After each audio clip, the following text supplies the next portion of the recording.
Hello and welcome to the Gone Traveling Podcast. We are looking at the BKT EuroCup and we are handing out Christmas gifts.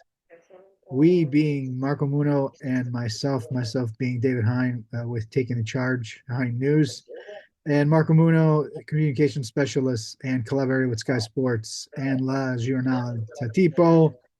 Marco, how you doing? Well, it's fine. It's fine. It's Christmas time, or at least we're really near to Christmas, so we're kind of happy for the holidays. And anyway, as always, we enjoy basketball, so Yeah, we have a we're we good. have a game actually tonight, day of recording. One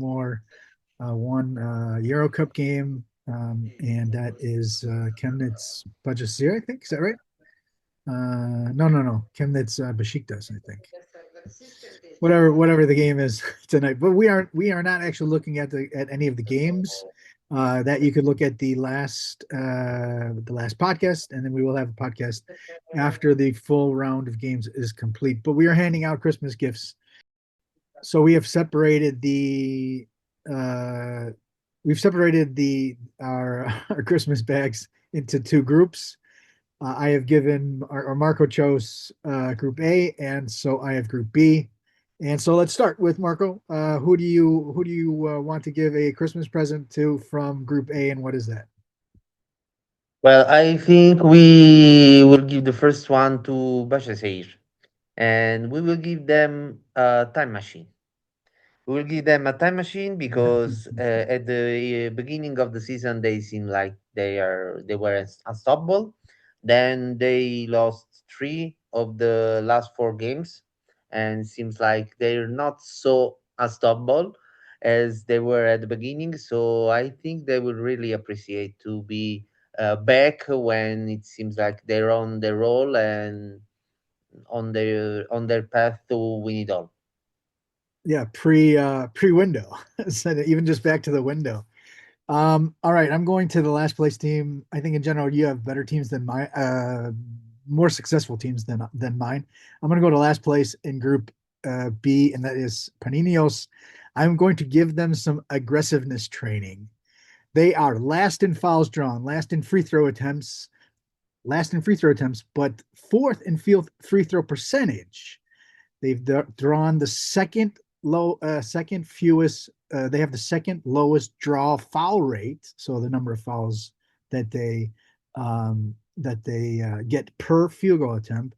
They're second last in offensive rebounding percentage. They're the lowest scoring team. They're last in offensive rating. They they're they make their they have the worst 3 point opponents percentage at 38%, and they force the second fewest turnovers at 13.0 per game. So get some aggressiveness, go get some steals.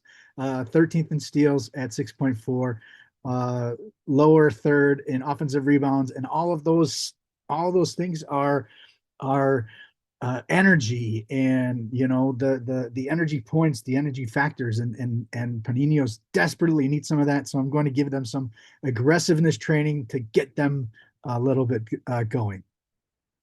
Who do you got in? Who's your second present for a Group A team? Well, I'm going with Aris, and I will give them stability because from the beginning of the season they were really changing a lot. They were changing their coach. They had some players, some important players like Noah and Andjusic, but it seems like they still need to find an overall stability. So to reshape around the new guys, to find new equilibrium. So I think that could be something that they really would need to try to get back and be a threat to everybody into uh, the second phase of the cup. Yeah, that's something that we talked about. Don't want to make them. You can't really take them seriously until they get on a roll of 3-4 games in a row. Mine is continuity with personnel for London Lions. they've only had 6 players who have played all 11 games. Their captain Ovisoko has only played the first game. Shavar Reynolds, who you talked about the last episode, he came back after only playing in the first round. Joel Scott's missed 3 games. Shazan Randall's missed 4 games. GB International Mo Salande's missed 6 games. So they have all of these guys who aren't able to help them. So I think, and with that continuity of having a longer roster, and we'll get to that later as well. I think so. Continuity with personnel for London Lions. Group A again. Who's your third present? Well, I'm going with Neptunas. There is one of the last teams that we were talking about into the last episodes. And we always said that they can win games, they have a good pace, they got Velichka who is on a roll. But I want to give them some defense because they are dead last, 4 points allowed. So if they want to uh, try their way completely, try all their chances to the next level. And in this Euro Cup, they can't be dead last in points allowed because they manage anyway to win games, and they won 5 games, and they're on the group A. There are a lot of teams that are between 6 and 5 victories, so we got 5 teams into this kind of window: 6 wins and 5 losses, or 5 wins and 6 losses. And there is space, there is the window to go to the playoffs, to go to the second phase, but they need to improve their defense. So I'm gonna give that and see what they can accomplish. So Hamburg has actually given up 2 points more. 2 points, one, but they're right there. But there's only 3 teams that have scored 1,000 points, and they're one of them. The other two are Jerusalem and Cluj. So they're up there scoring. They can score. Nobody in Group B has scored 1,000 points. So let's go back to Group B, and I'm gonna say for ratiopharm, I'm gonna say health to their point guard Tommy Klepais. The 34-year-old played 4 games between October 26th and November 5th. That is already 6 weeks ago. He played 3 minutes in the game against London and then had to come out. He gives that super young team that veteran leadership, and often Coach Harrelson has said, we want to have him in the starting lineup to have the game sort of start under control as far as like playmaking and everything like that. And that's what Clip Ice really gives that team. Jensen is really taking huge steps. Tobias Jensen has really taken huge steps forward. But having that veteran leadership and that game, October 26th, that first game. So first of all, he missed basically almost the first month. October 26th was the first game he played since January 7th. So they really have been missing him so much. And so I really wish them some health for point guard Tommy Klepis. All right, gift number 4 for your Group A teams. Okay, so I'm going with Venice, and I wanted to bring them a true Valentine, because he was really supposed to be the guy that can score at will, that can give them a lot of points, and maybe the best weapon in their offense instead is really averaging 7 points a game, and is shifting to the bench. So Bowman, who was starting the season as the sixth man, is taking his spots into the starting five, but most of all, between being on the bench or being coming from the bench or being on the starting five, the thing is that his production is really uh, low compared to the expectations. So I think they are missing something to try completely their chances out of this EuroCup, and I think the Valentine that we saw the season before is the weapon that they need. He does have a assist turnover ratio of 4.3 to 2.0, which, anything over 1.5 is really good. So he's at more than double the assists to turnovers, but he's only shooting 39% on twos and under 33% on threes. So just, not a lot there. Two free throws in 215 minutes, two free throws. So he's not going to the basket at all. Maybe he needs some of that aggressiveness training that I gave to Panionios. I'm going to stick around in Italy, and I'm going to go to Trento, and I'm going to say some extra time for shooting reps. Second worst 3-point shooting team in the competition, 28.7%.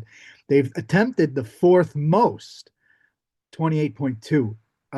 So they are shooting 33% in the Serie A, which is still not great. But 28.7. Their best shooter is their power forward, Peyton Aldridge, shooting 42%. He's the only player above 34.3%. That's then you have Ugel at 34, Devontae Jones 32, which isn't really good, Yakimovsky's 32. Then you have Stewart at 21, Yang at 27, Baye at 20 at 25, Battle at 21, Hassan at 17. And these guys aren't just like, okay, Baye doesn't take that many, but even Hassan and Battle, they take their fair share. So some extra shooting reps for Trento. So maybe they can get that 3-point shooting percentage up, because I mean they're there. They're 6-5. I mean they've been road monsters, 4-2 on the road, and if they can shoot a little bit better, they have a chance. There's that mess. They're in the top of that mess. They're the only ones at 6-5, behind two 7-4 teams, ahead of three teams at 5-6. So Trento, shoot some better 3-pointers, and you might have a chance to get into the postseason. All right, last present for you. Who you giving it Yes, to? and do you think they will need a present? You probably would say no, but I think Hapoel can really accept the present. They can really accept the The gift. rich get That richer, is, baby. yeah, yeah, and that would be health, because they're on a roll. They're first on their group. It seems like at this point they seem like the best team out there, or one of really of the small group of the best teams. But anything can happen, and I think they want to have the same kind of team, so they don't want to lose anybody by injury, and thinking again to some equilibrium, but maintaining the status quo. So I think health, they would be really happy to stick with this team until the end, and mm, play with the full roster without external problems that can really affect their on-court performances. I don't like that one. That's your worst one, man. Because you're giving a pretty good present health to a team that's already pretty dominant. But it's your present. I have no problem with that. I'm going to give Niners Chemnitz some depth. So they did sign during the week. They just signed Jordan Shekel, an American German. He did play 6 games in the NBA for Washington, 4-year college, averaged 43% 3-point shooter, and he was available because he comes from Ostend and they were eliminated from the BCL. The reason why he's really, really important because he's American German, and German teams, German clubs, need to adhere to the 6-6 rule and have at least 6 Germans. And Chemnitz okay, everybody, we aren't talking. We're talking loads and loads about Kevin Yebo, who's German. Moshidi's done some stuff here and there, but that's really it. And so Shako really needs to be one of the Germans that contribute. And you see, he gives them a little bit of depth. So for the first 11 games, players with 7 minutes. Um, wait. Played 10 on 10. Okay, so in their 11 games, they've had 10 players that have played 7 minutes only once. So only one time did they have a 10-man rotation of players scoring playing only 7 minutes. Otherwise, it's 8 or 9. But if you take that and go from 7 minutes to at least 15 minutes, so at least 15 minutes of playing time, three times they've had 8 players. 6 times they've had only 7 players who played at least 15 minutes. Round 3 against Besiktas, only 6 guys played 15 minutes or more. And then in round 6, it was only 5 guys. They have Corey Davis leading the EuroCup in minutes at 32, and Kevin Yebo is ninth at 28.2. So they are super limited on rotation. And if they get injured, they're just ravished because they don't have the quality of Germans at the lower end to help that rotation. They're basically a 7-8 man rotation, and the length of the season. They're struggling right now in the German league. I think I'm checking really quick. I think they've lost 5 in a row, if I'm not mistaken. No, actually, well, they just won. So, but I think before that they had lost 5 in a row. They need some more depth. So, however that's going to be, Shackle definitely helps them, especially because he counts as one of the Germans. So, that's my Christmas present. I want to give. I originally said I'm going to give. I'm going to give one more because I wrote it out and I thought it was kind of a fun one. To Group A because I was looking at teams, looking at stats, and I said for Cluj, I'm going to give them as a present a split second. And so I say that because they're the number one scoring team at 96.5 points per game, second in PIR, but they're second in turnovers. They turn the ball over 16.2 times per game because they play so fast. So give them a split second more to make those decisions, and maybe some of those passes don't turn over and turnovers. Because what are they? They're 6-5, right? Yeah, 6-5. So running and all that fun. Those turnovers, because they play so fast, they take a lot of turnovers, points off those turnovers. So, all right. This was our Express Christmas present edition. Marco, anything else you want to say before we shuffle off for the Christmas holidays? Well, enjoy the time with your families. Just that seems like not so basketball related, but I think it's the best thing to say when it comes to and to do when it comes to holidays. Exactly. Exactly. Well said. Marco, tell everybody from myself as well, everybody, all the listeners who celebrate the Christmas holidays, Merry Christmas. You know, uh, enjoy the time around the families, and hopefully everybody has some fine celebrations. Marco, tell everybody where they can find you on social media, and we will get out of here. Well, you can find me basically everywhere on social media, but mostly on X as Marco A Munno Munno. And I am at Hein News, HeinNews, Hein News on Twitter. All right, everybody. We have games on the 23rd, the 29th, and January 2nd, right? Isn't that what it is? January 2nd? Yeah, Friday, January 2nd. So the next podcast will be January 3rd, as long as we can get that done.